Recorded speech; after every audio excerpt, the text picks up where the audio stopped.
We in it. We in it. We in it. We're a day late, but we in it. We're gonna give little time to Jimmy to do his thing, because Jimmy did his thing last night, big time, big time. And let me tell you, I was scared. But let Jimmy have the spotlight for a little bit. Everybody jam out, because it's a good win. You gotta take advantage of these wins. So when we take advantage of these wins, you know what ends up happening, right? We bring in the one and only, besides Jimmy, we bring in Psycho Kid.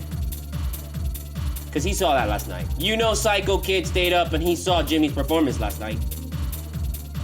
I didn't see the Heat Queen, but I know she was there. Because she's always there. Okay? Loving it. Alright, can we stop this? Can we just get into this? Because I really, I'm really late with this bullshit. And Eric, can we stop this? Please stop it. Thank you. Appreciate you. Appreciate all you do. Thank you for your service. Happy Veterans Day. This is Heat Cultura. Cultura. However you say it, that's how you say it. And that's how it is now and forever. I am Studio Mogura, Studio MOGURA, PayPal.me/Studio Mogura, CashApp, $ Studio Mogura. Donate, put your name in the memo, your name and your donation will go to my film, the making of my film, and your name will appear in the credits, your name will appear in the IMDb. You will become a producer. That's producer credit. That's how we do it. Hit up the last QR code to buy my book, Full Moon Nights, available on Amazon, $9.99, available on Barnes & Noble, hardcover, $16.99. It is a chronicle of the Miami rave scene in the early 2000s. Please pick it up and enjoy. Mature audiences only. Sex, drugs, EDM. That's how it is. Okay? Moving on. Let's go. We gotta go. Go. Not because I'm in a rush, but I just want to kind of get into it because I want to see how this is going to go. Because I'm going to be completely honest with you, man. I have no notes. Nothing. There's nothing. You see right here, there's nothing. Usually I have my little paper here. I got nothing. Not because I didn't want to write notes or anything like that, but honestly, I'll let you in. I deal with a lot of anxiety. The craziness that I'm exuding right now, that's like just 0.0000001% of the stress that comes with this whole fucking shit. I can feel it. I'm not going to be able to go to sleep because I'm just so fucking like, I didn't sleep. I saw 4:30, 5:30, 6:30, 7:30, 8:30, 9:30, 10:30. I go into work at 1 because I did the smart thing. I'm like, I know 1 o'clock because I know fucking I'm horrible in the morning. Thank God I did that because that gave me time to wake up, be fucking sick, and throw up all over the Sorry, now I have to wait because it disconnected. Which, thank you very much, you stupid piece of shit. There's no reason to disconnect. Whatever. So I'm stressing over that shit. You know, and then thank God that, like, okay, now I'm a little bit more experienced at Truly, so I can go in there and even on no sleep at all, I know I can bang out a day, and it's not gonna be no problem. And it's cool because everyone there is really nice, and everyone is really cool, and everybody that comes in is awesome. It's a great environment, so like I'm not like dreading being there and falling asleep. No, I'm eager to help everybody. Blah, blah, blah, blah, blah, blah. I felt good leaving there. But I got home and I was done, bro. And then the Heat game started, and I'm like, fuck, I gotta watch the Heat game and I gotta do Heat Cultura. No, bro. So I'm like, I'm not going to stay up and give you a bad Heat Cultura, give you no energy. You can barely like, oh, that sounds like, no, I'm not going to do it. So that's why I canceled. And I was like, oh, tomorrow I can wake up and I'll be in a better mood. I'll be fine. I'll be happy and I can focus on the shit. But then the whole problem is that when I was watching the game, I'm watching the game in bed. I'm not watching the game on my desk and taking notes. I'm watching it in bed, like still tired, like still feeling kind of shitty. And I tried to take notes on the phone, but I'm like, again, in bed, and there's a light of the phone on my face, and it's just giving me a headache. So I'm like, no, forget it. Just try and wing it tomorrow. How many times do you wing on this shit? You can wing it, bro. We can wing this tomorrow. So this is where we're at. That whole long diatribe and all that bullshit, bro, to get to this point, to explain to you, why did I do Heat Cultura tonight? Just like that. It all makes sense. Just gotta wait and hear the fucking person out, bro. But that's what we don't do in this society. We don't let the person finish. I don't do that. I don't let the person finish. I always fucking come jump in. Oh, la, la, la, la. I'm trying, bro. I'm trying to be better. Ridiculous, bro. Just like last night. Last night was kind of ridiculous. I can go so many ways with this. It was bad. It was good. It is blah blah blah blah. There's I don't know. But one thing for sure is that Jimmy is a star, bro. And look, I'm gonna admit I wrote a tweet that was like, I don't really think that this team, I think this team's problem is that, like, before we could win games, one guy could win us a game. That was that was the thing. We had a team where, like, Bam could win you a game. Go back in CULTURA season 1, bro. There is an episode that I talk about how, like, we have guys that can win games, and nobody realizes this. That's why we got into Eastern Conference Finals, because nobody realized that, hey, we got guys that can win games. Jimmy can win a game. Tyler can win a game by themselves. Winning a game means you can win the game by yourself. Like, you dominate the entire fucking game beginning to end. Bam can do that. Kyle Lowry can do that. Gabe Vincent can do that. People don't realize that Gabe Vincent last year won a bunch of games for us. He can do it this year too. Strus has that ability to win a game more than ever. Duncan Robinson has that ability. We have a lot of guys that individually, if they play to their potential and go all out, we can win. And they'll be the cause, and they'll be the reason why we win. We have plenty of guys. Some teams only have like 3 guys. We have like a whole starting lineup of guys that can fucking win a game. Just one game. Can one guy be a difference and be the guy that makes us win this game? And we have a whole fucking starting lineup of guys. That's why it's so frustrating now. What's going on with this season? Why are we starting off so shitty? The way that they let Charlotte in is just like, I always call it the Heat MO, the Heat modus operandi. The Heat modus operandi is that they play down to their competition. They blow humongous leads against bad teams. Inferior teams, they blow huge leads. They get a huge lead and they let them back in the fucking game because they get tired. They get bored. I don't know what it is, but this is something that has dated back all the way to Big 3. So when I see that, I'm like, oh, this is a Heat Spoelstra thing. This is a Spoelstra thing. This is Spo, MO, that is his one, like, I don't want to say this one thing because everybody has more than one thing. But that's like his biggest, like, shitty thing that he does is that his teams let bad teams back in the game. And it's like,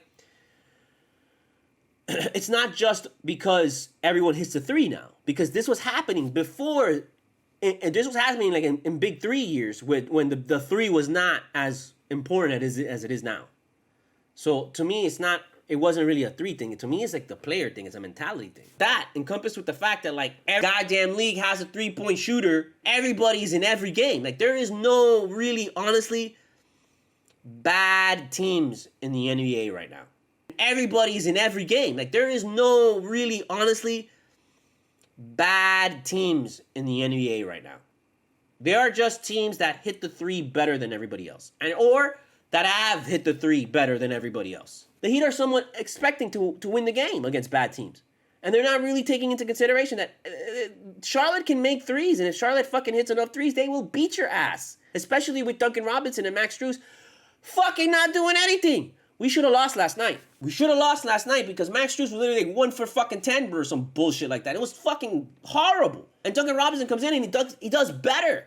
And what does Spo do? Same shit he's been doing all fucking season is leave him on the goddamn bench. I know Duncan Robinson is not great defensively. Not as good as Strus defensively. I understand that. Put him in the fucking game, because if he hits a fucking couple goddamn 3s, you don't have to worry about the defense anymore. Because when we're up 15 like we were halfway through the fucking game. But you sit Robinson down, you fucking stop shooting, and you stop fucking making shots, and all hell breaks loose. That happens way too much for this team. We're going to play Charlotte again. Do you think we're going to blow them out of the fucking water? Or do you think it's going to be a game like last night? We should be coming in there and putting our foot on these motherfuckers' necks. But we're not. We're not, bro. And then Jimmy has to fucking go crazy. Eric Reed was like, this is a preview of Playoff Jimmy. And that's the title of this fucking episode. This was a preview of Playoff Jimmy. But at the same time, I don't think we should be getting previews this early in the season. Like, we should be getting previews of Playoff Jimmy after the All-Star break. Not now, dude. We should just be playing now and winning because the team is good. But Jimmy having to come to save the fucking day? Game 12, bro? What are we doing? Don't let these, like, little fucking wins against fucking Charlotte Hornets. That's not going to do shit, bro. Charlotte Hornets are not going to do shit. Sacramento is not going to do shit this season. Even the win against Golden State, like, I wanted to be happy about that. But you look now and you're like, realize, well, shit, Golden State's really not that good. Golden State has the same record as we do. So if everyone's going to ready to crown Golden State, then they should be fucking crowning us. Fucking Utah Jazz is, like, out of nowhere kicking everyone's ass. And honestly, did you expect Milwaukee to be undefeated like that? Without Chris Middleton? I don't think Chris Middleton's played. What are we supposed to do against that? We're going to have to make some kind of move at some point.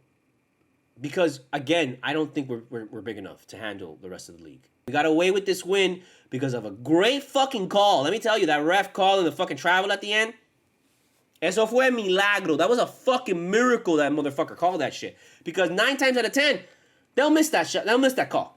In that moment, in that spot, at the end of the game, you're going to call traveling, bro. Most referees will just let it slide or be like, oh, I didn't see it. And then you hear everybody in the crowd, travel! Everybody on the fucking court, travel! But then the guy doesn't do anything. That motherfucker last night called that shit. And thank you very much. Thank you for your service. Good job out there, bro. As a referee, as something, you know, that has to do with the game, like, that was a great call.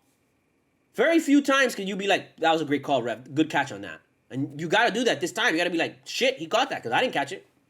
Did you catch it? I don't think you did. If you say you did, you're a liar.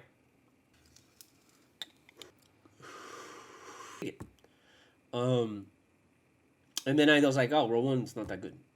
And then I saw that roll one came out with Skywalker OG. And I did a little more research into it, and I realized, oh, roll one, their thing is that they make affordable weed. It's not necessarily that they make, like, super expensive, bomb, oh my god, no. They try and make, like, bomb strains that everyone knows and loves at an affordable price. And once I heard that, I was like, I like that. I like that. I like that a lot. I'm going to support them. So I went and I tried out the Skywalker OG. Again, not as good as the truly Skywalker OG, which is much more, like, thicker, much more, like, potenter. But it was not bad. It was okay. Did the job. It was fine. And then I came across they had a Bubba Kush. And the whole thing about roll one is all their eighths, this is an eighth, okay? All of their eighths cost $20. All of them. And the roll one pre-rolls are like $7. So I mean, you can't beat that. And you're trying to get like Bubba Kush, and I was like, let's try it. And then I noticed that it was 24%. So you're paying $20 for Bubba Kush at 24%. That's like 3 percentages off from the Earthquake at 27%. I mean, that's fucking strong. So I gave it a try, and I you know, I got it, and I'm like, this is not bad. Like for fucking $20, an eighth of this is $20. This is Bubba Kush. I mean, that's a fucking great deal. So I had to go for it, you know? And I was a little worried because I wasn't sure. I was anticipating it to be like super dry and nasty and shit. But no, it's really good. It's actually pretty good. And I was very happy. And so I realized, oh wow, well, roll one is kind of like trial by error, basically. You gotta like just try it until you find the ones and then ride with that. So highly recommend roll ones at this point because it's affordable and they've got the great classic strains, man. And it's not like it's bad. It's weed. It gets you stoned and it's good. So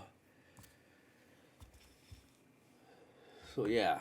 I know we're like, this is gonna be a strange cultura. Like I'm gonna just kind of like just take my time with this one and enjoy it and you know, and kind of just get into it as much as I can because and from all things, damn, I lost my little pick thing, shit. And I didn't lose it, it's just I fucking moved everything y se cayó, esto está ahí, no sé. Pero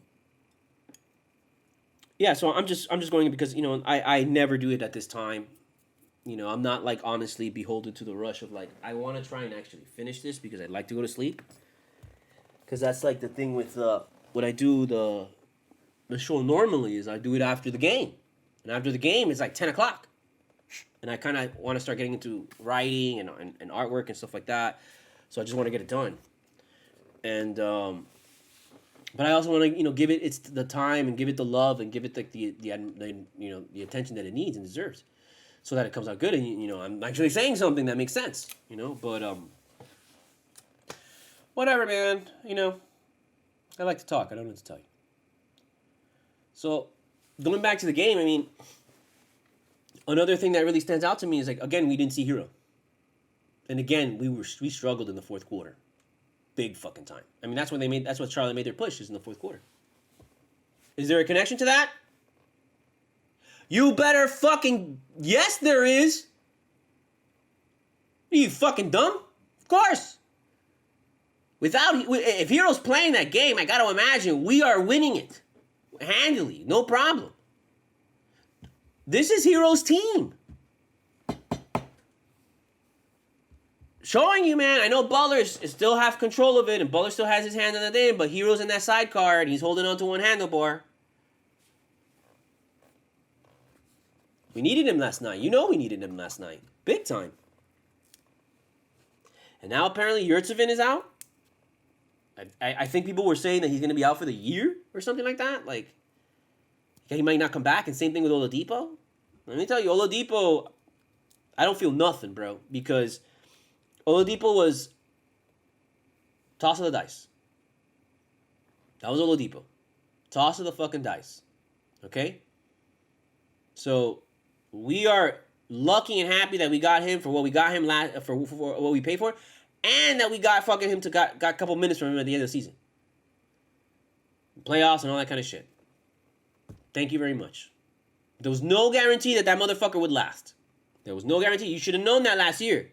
If you weren't aware of that last year, I'm pretty sure I covered that in the CULTURA last season. So go out there and check it out. Listen to it. Find it. Because I'm sure it's in there where I'm like, this guy has a short expiration date. And we gotta be ready and willing to fucking be like, okay, cool, you know what? We're gonna toss this milk out in the fucking trash because it's literally chunky. And I did not know Yurtsev's ankle was that bad. And it's a real shame because we need him this year. And I was really looking forward to him this year. I was really looking forward to having him on the court with Bam and with Deadman and just Twin Tower shit and let's go. But I don't know anymore, man. And you can't let Yurtseven go because he's got a lot of potential, man. Like when he gets out there, he's good, bro. He does a lot of good things when he gets out there. So it's like, I don't know. I'm worried about that. I'm worried more about Yurtseven than I am about Oladipo. We don't need Oladipo. We can replace Oladipo with whoever, bro. It's hard to find good big men. It's a battle between the big men and the three-point shooter. Three-point shooters trying to take what the big man has pretty much like controlled all this time in the NBA. Which is more important, the shooting or the big guy? What happens when you get a big guy that can shoot the three? That's the future of the NBA. Future NBA is a full fucking like starting lineup of guys who are over 7 feet that all move like a LeBron and all can shoot like Steph Curry. And that's like not that far away. Like we're like around the corner from that. That's crazy. We're like every dude is going to be like an athletic big man, every position. A point guard is going to be like 7 foot tall guy built like fucking LeBron James who can move like LeBron James and can shoot like Steph Curry. Before, that's like that person came like once a generation. Now, it's an entire team of guys. You're going to have a bench that like if you took that bench and you put them in the 90s or early 2000s, they would basically be like a dynasty.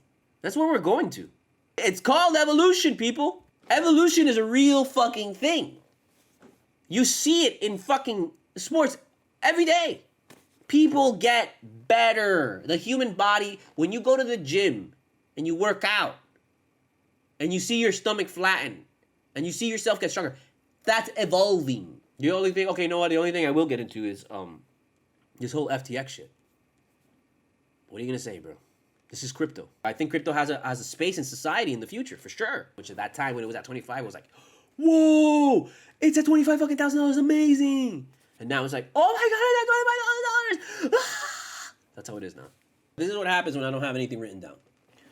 When I don't have anything written down, I just go and I go off topic and I let whatever takes me and this and where we're going to go. That's what happens. I don't know if you got good content today. I don't know.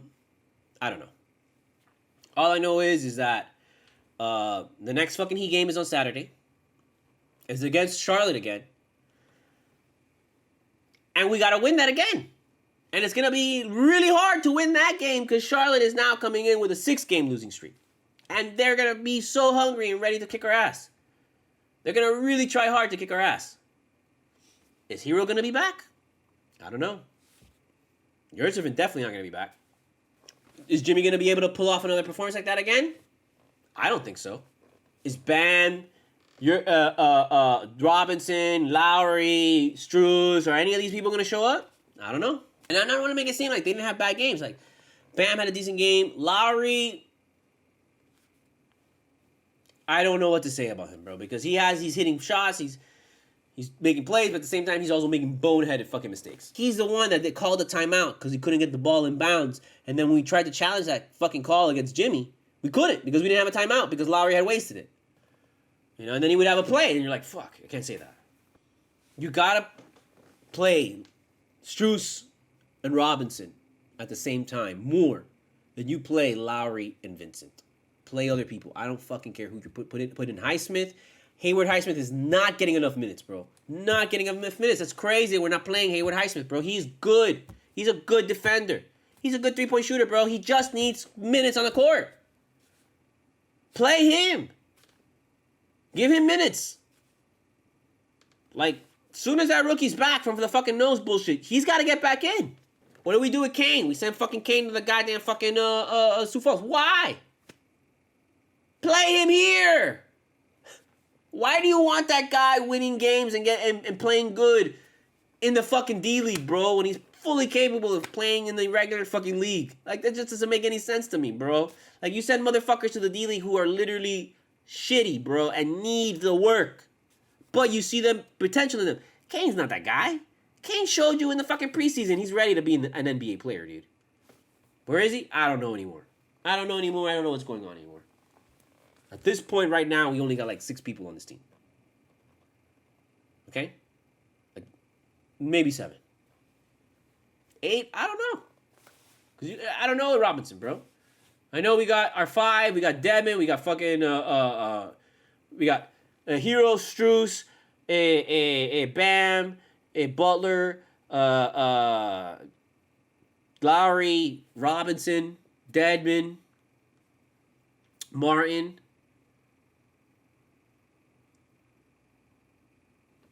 Who else?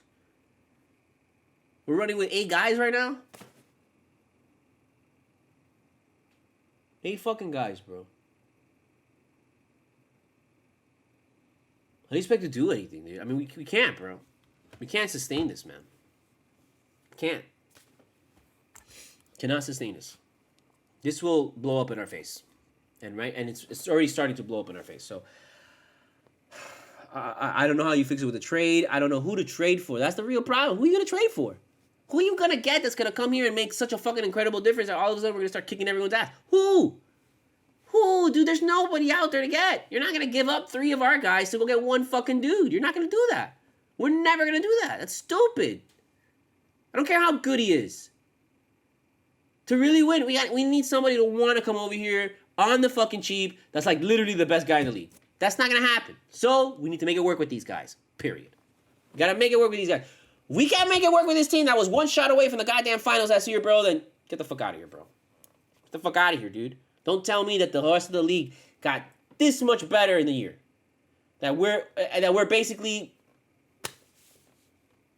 We're useless. No. I haven't even hit the fucking bubble kush.